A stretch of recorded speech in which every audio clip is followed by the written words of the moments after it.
estamos aqui com o presidente Dutra, o presidente da Câmara. Dutra, quantos candidatos nós teremos aproximadamente agora para disputar 14 cadeiras? Aliás, por falar em 14 cadeiras, eu brinquei com você rapidinho ali.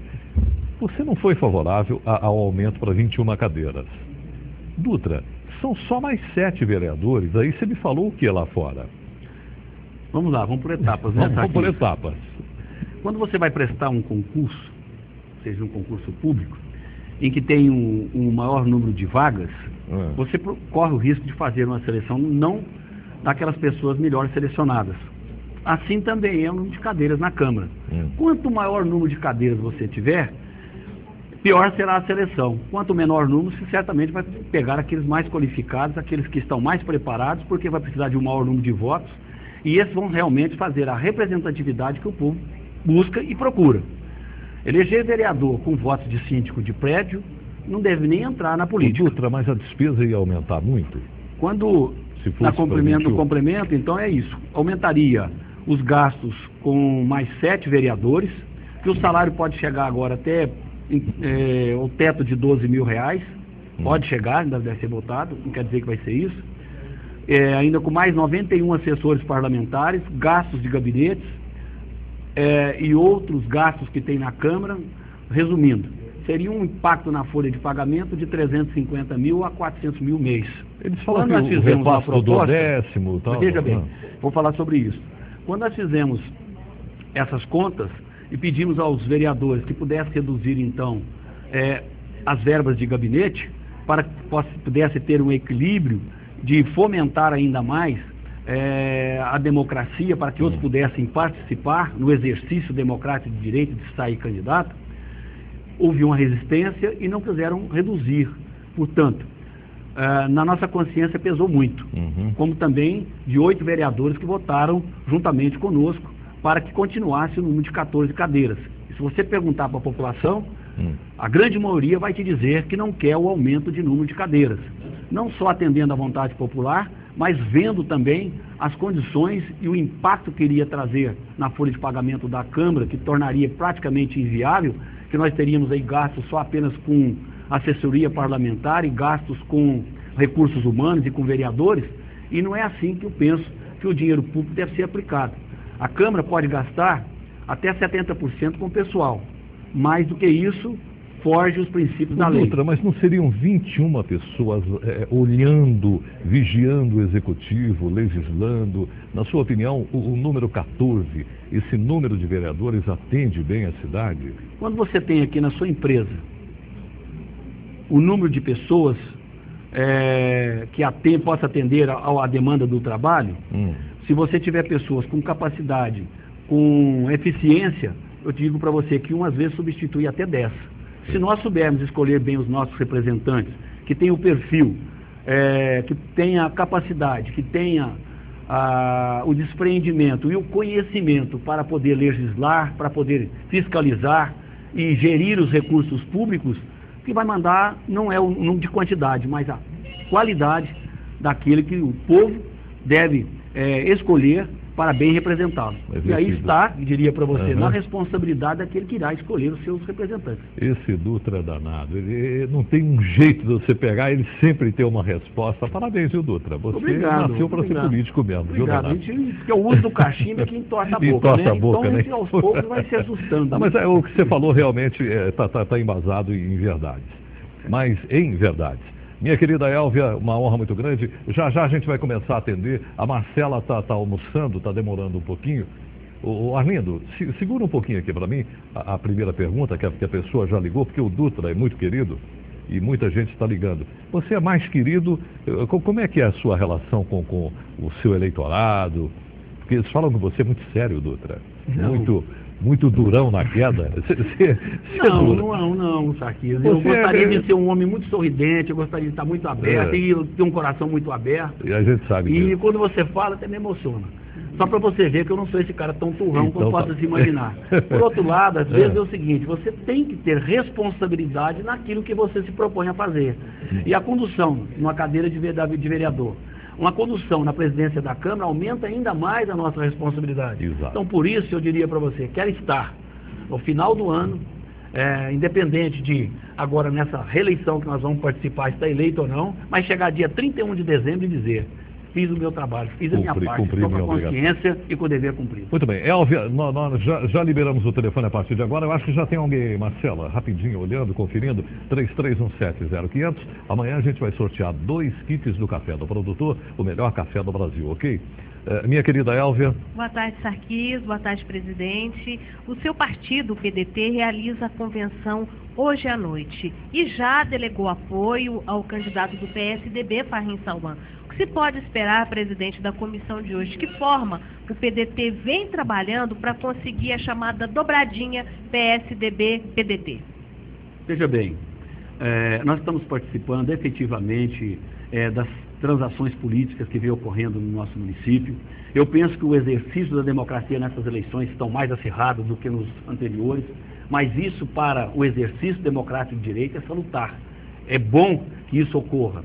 Diria para você que quanto mais a competição, quanto mais as pessoas colocarem seu nome e as suas propostas nesse trabalho, é importante. Até aí mesmo vai fazendo a seleção. Aqueles que vai balançando o galho da roseira e vai cair nas flores que já estão murchas, vai sobrando aquelas que estão ainda mais fortes e mais resistentes. E estamos chegando aí ao final das convenções partidárias, que terminam dia 30 agora, e até dia 5 nós temos que encaminhar então à Justiça Eleitoral todos os relatórios. E o PDT é um partido que tem história, é um partido que desde Vargas, desde Leonel Brizola, John Goulart, Darcy Ribeiro e tantos outros, já mostrou a história desse partido, principalmente no campo do trabalho, no campo da educação, que vem levantando essas bandeiras e tantas outras. Então eu diria para você que é um partido respeitado, é um partido que tem a sua estrutura nacional, tem tempo de televisão, tem representantes em todas as esferas, né, tanto em nível nacional, estadual e municipal. E eu tenho muito orgulho de pertencer ao PDT, por ser um partido, né, do trabalho, um partido do trabalhismo, e que, poxa, com o perfil que comecei a trabalhar aos 6 anos de idade, vendendo leite com meu pai, batendo um sininho de carroça, porque com 6 anos você não faz outra coisa, não sei fazer barulho. Mas dali para cá eu diria para você que a gente está dentro desse trabalho. E respondendo a sua pergunta, que eu não vou fugir. Quero te dizer que o PDT não trabalha por si só. O PDT está formatando um grupo de partidos políticos para que nós possamos administrar e governar Uberaba. Livre das vaidades pessoais, livre dos interesses próprios, para que todos em conjunto possam, no momento certo, escolher, num conjunto de ideias, aquele que melhor possa representar. O PMDB escolheu lá o deputado Paulo Pial como prefeito e também já escolheu o seu vice como Almir Silva, né? Pensa que formatou uma chapa em que é uma chapa dura de disputar, é uma chapa que vai ter uma aceitação popular, mas nós também estamos fazendo do nosso lado uma balança, ou diríamos assim, uma disputa que possa realmente também mostrar as melhores propostas, e é isso que nós estamos querendo fazer. E veja bem, os partidos que estão somando conosco, o PDT é mais um, tem nomes para poder apresentar, para fazer parte na majoritária, não é? Eu diria para você que eu abro mão, não quero fazer parte da majoritária, eu penso que na minha condução como pré-candidato à reeleição para vereador, ainda tem mais que amadurecer muito, levar o meu trabalho à comunidade para que eu possa ganhar cada dia mais confiança, mas dizer a você que tem outros nomes, como o do próprio João Franco, que já foi diretor da Assembleia Legislativa, foi secretário de governo em várias pastas, então nós temos nomes ali que possa realmente atender, se necessário for, nessa composição do grupo para as eleições majoritárias e também nas proporcionais. Está chegando a primeira pergunta do Antônio aqui. Dizem, Dutra, que nas últimas eleições houve muita compra de votos. Será que nossos juízes terão competência esse ano para evitar que isso ocorra? E como denunciar? O Antônio. A denúncia pode ser feita direto ao próprio juiz eleitoral, pode ser feita ao próprio Ministério Público, que vai ficar fiscalizando, aos próprios candidatos, que também podem tomar iniciativa, aos presidentes de partido. Quer dizer, todos os atos ilícitos ou irregulares na eleição podem ser denunciados. Agora, nós esperamos que a própria população e a comunidade possa também ajudar a fiscalizar, porque não há gente suficiente para tudo isso no universo, né, de mais de 500 urnas espalhadas no nosso município, para fiscalizar a todos que estão usando de atos ilícitos para poder, de qualquer meio ou qualquer maneira, chegar ao poder a qualquer custo. Isso não é admissível.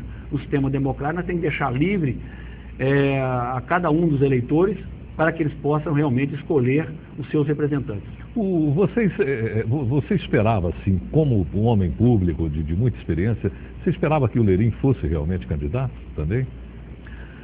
Todos nós sonhamos em ser prefeito da nossa cidade. Mais cedo ou mais tarde, tendo a oportunidade, aquele político que se preza, ele sonha com isso.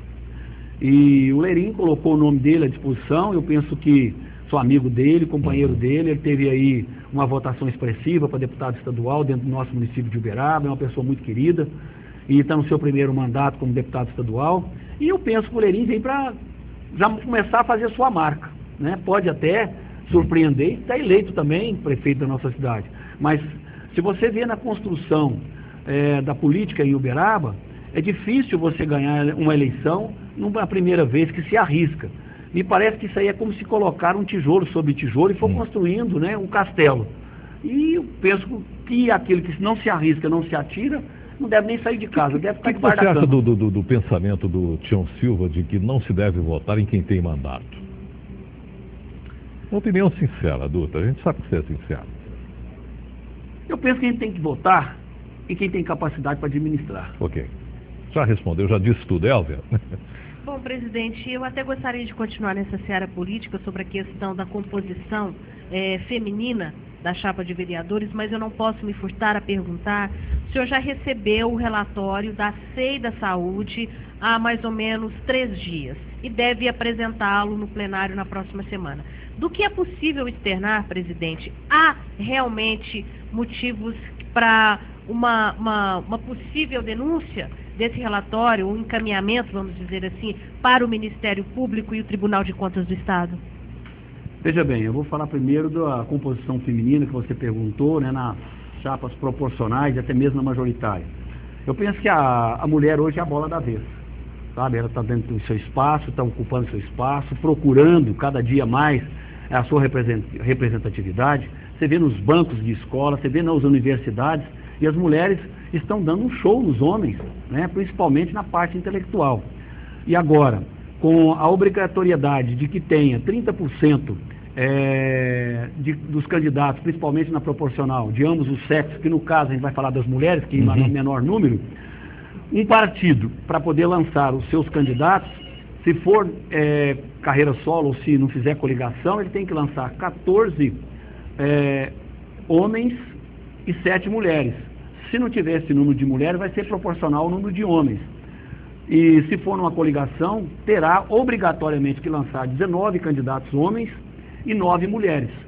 Então, isso força e obriga, através da legislação, para que haja maior representatividade feminina na política propriamente dita. Quanto ao relatório, vamos lá. Você me pergunta, eu recebi o relatório da Comissão Especial de Inquérito apresentada pelos membros, né, os vereadores Itamar Ribeiro, vereador Zé Severino e vereador João Gilberto Imposati, que conduziram os trabalhos e que foi apresentado dentro do tempo hábil de 90 dias. Será submetido ao plenário o relatório para apreciação do plenário, que é soberano. Não cabe ao presidente determinar se faça isso ou se faça aquilo. O que eles encontraram, e que nós estamos lá com 9 volumes e fazendo a avaliação, eu diria para você que estamos na fase final já dos estudos, e eles opinaram para que seja encaminhado ao Ministério Público, de acordo com o regimento interno, poderia pedir outros quesitos. No entanto, entenderam por encaminhar ao Ministério Público e ao Tribunal de Contas. O plenário vai ser soberano e na hora certa, cada um dos senhores vereadores poderão se pronunciar diante daquilo que for apreciado, para que possa fazer então sua defesa e das deliberações que o plenário possa tomar. Você chegou a ler, Dutra, o relatório final, a conclusão? Já tenho assim, são 9 volumes, né? Tem 2 dias, nós estamos lá debruçando para poder fazer essa avaliação. mas já fiz assim uma leitura dinâmica e mais sucinta. Como é que está a temperatura do papel? Está normal, morna, quente? Encontraram irregularidades, mas das irregularidades que encontraram, de acordo com o regimento interno, optaram por encaminhar ao Ministério Público para que possam levar adiante o caso. Vamos prosseguir. Elvia, você tem uma pergunta bem quente para o Dutra aí? Até que bem quente, não, mas eu tenho uma pergunta assim, no mínimo instigante. Então vamos lá instigar. O senhor é delegado de polícia e uma das coisas que o senhor sempre diz é com relação à questão da própria segurança pública. Na opinião do senhor, a demora por parte do Estado em implantar o programa Olho Vivo aqui, o que é má vontade política, é falta realmente de uma estrutura ou é um jabá?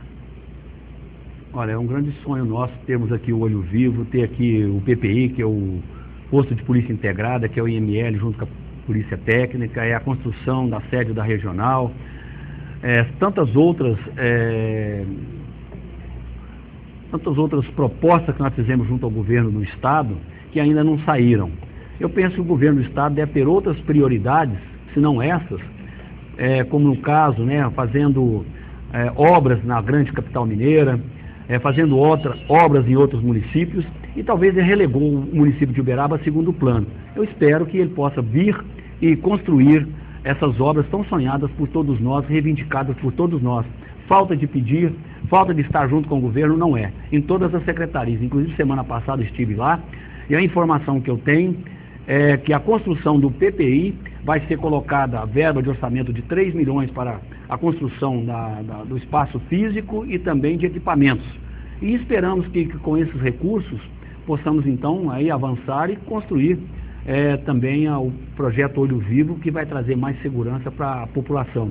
É um grande sonho, eu diria para você que desistir jamais. Pois não, Elvia. Só se inclui o posto médico legal? Inclui o posto médico legal, é o PPI, que é a Polícia Técnica e o posto médico legal, que o governador já passou para a Secretaria de Defesa Social. Estive com o doutor Silta, a doutora Camille e com os técnicos lá, e eles estão pedindo para acelerar e vão incluir no orçamento esses recursos. Eu penso que agora sai, tomara. Muito bem, o Mr. X está perguntando aqui, o presidente da Câmara, você, Dutra, disse que os vereadores foram resistentes a baixar a verba de gabinete, mas nem todos foram resistentes. Tem vereador que não usa toda a verba e se prontificou a colaborar com você. Quando eu disse que nós passamos o relatório, 8 senhores vereadores estiveram conosco.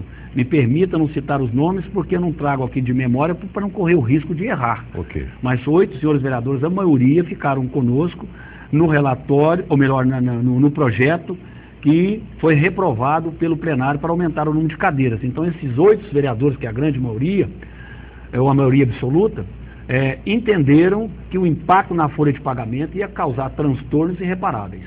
O Paulo está querendo saber que o senhor não acha que a Câmara de Vereadores se preocupou com assédio sexual, conduta e não com a corrupção?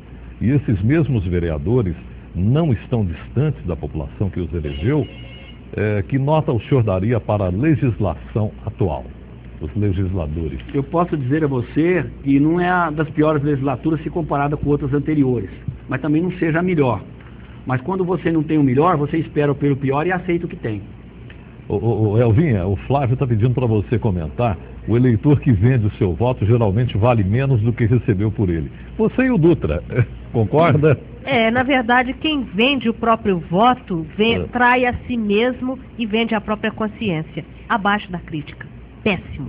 Pede aqui, quando vem políticos, o Dutra, para que você aponte uma coisa boa no governo Anderson e uma coisa que possa melhorar. Ele pede geralmente 3 coisas. Você quer ir nas 3? 3 coisas boas e 3 que possam melhorar? Eu diria para você que o governo não é só do Anderson. O governo municipal, ele constitui entre poder executivo e legislativo, certo. principalmente. Não, força de expressão.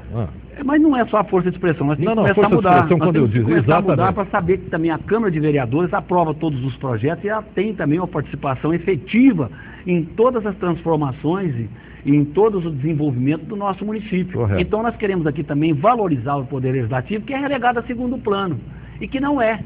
Eu diria que é o seguinte, que tanto o executivo como o legislativo e o judiciário são harmônicos e independentes entre si, apenas o executivo que toma conta do dinheiro.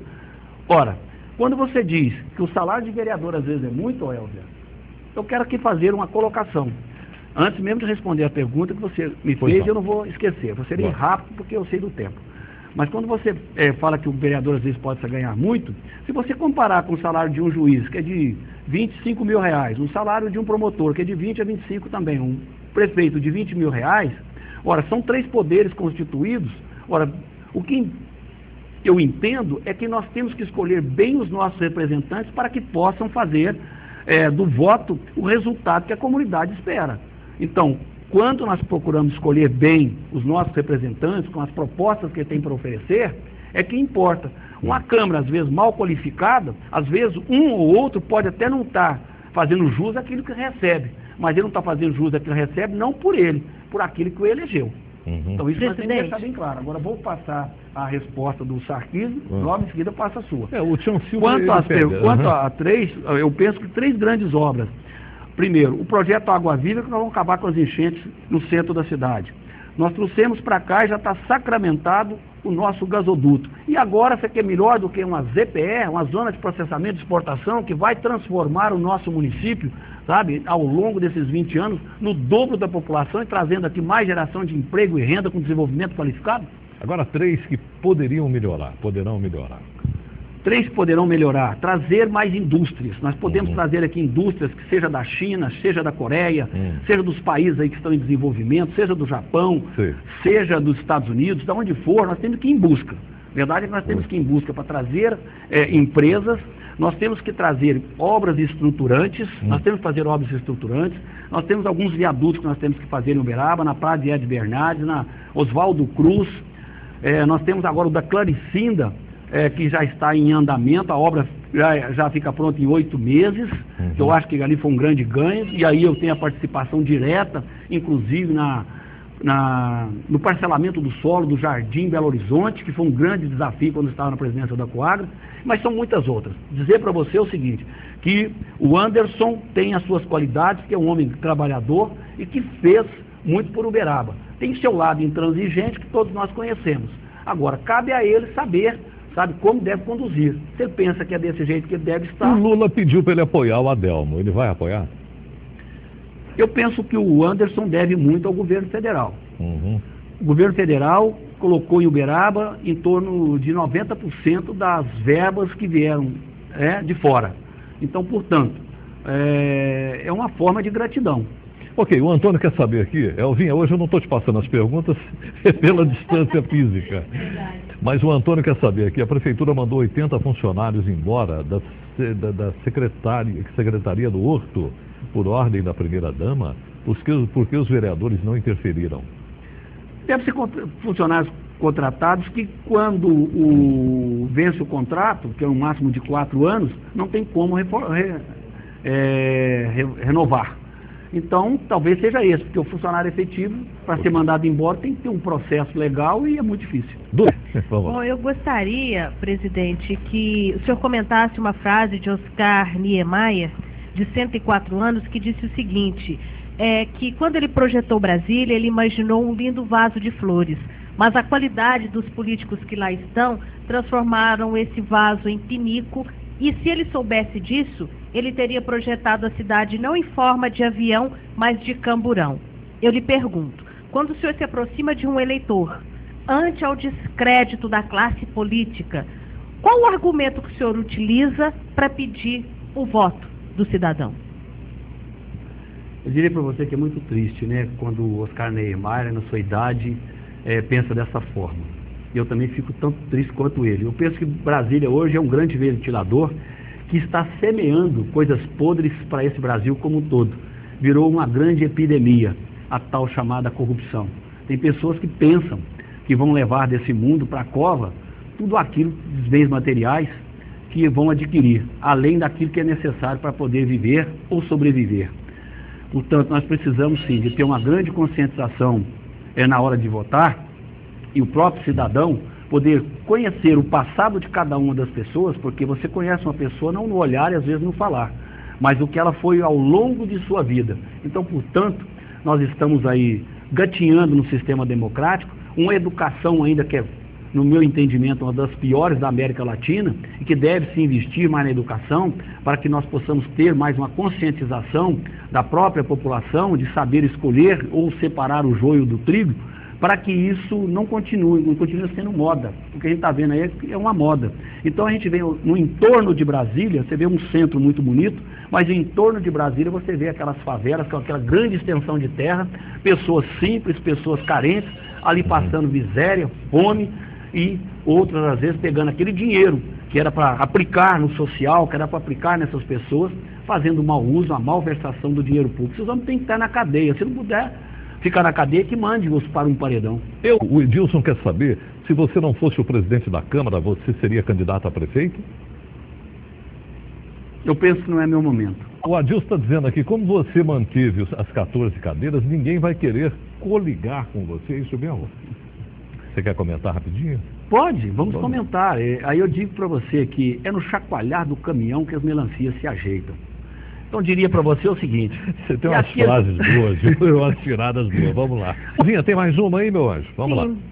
Dutra, quais são as multas de trânsito que foram recém-aplicadas, que estão em desacordo com o CONTRAN e que são passíveis de cancelamento? O Dutra, eu disse há pouco no plenário. Quanto que a prefeitura paga para essa empresa de radares, Dutra? Eu não tenho um não formalizado, mínimo, não. Tenho, mas eu não tenho aqui. Mas dizem que é uma mas grana. Eu fiz agora um pedido, já fiz um pedido lá para a Secretaria da Sestran para saber todas as multas que foram aplicadas, inclusive os valores que estão sendo, porque eu diria para você que nós precisamos de ter um trânsito que realmente a população, sabe, tenha respeito, mas para ela respeitar nós temos que mostrar o trabalho que nós estamos exercendo. Quando você faz um trabalho com seriedade, pedir todas as vezes que colocasse o painel para que pudesse ver o registrador da velocidade. Os radares são colocados às escondidas para que possam arrecadar cada vez mais. Não é isso que a gente quer do poder público para que possa levar aquela a população. Diria para você que esses radares que estão aí, que estão em desacordo com a resolução 316 do CONTRAN, essas multas são passíveis de cancelamento. E deveria o poder público fazer isso automaticamente, sem que alguém fosse lá para poder pedir. Por quê? Só para terminar. Por que não poderia fazer isso? Para que ele possa ter mais respeito perante a opinião pública. Muito obrigado. Obrigado, doutor. Obrigado, Elvinha.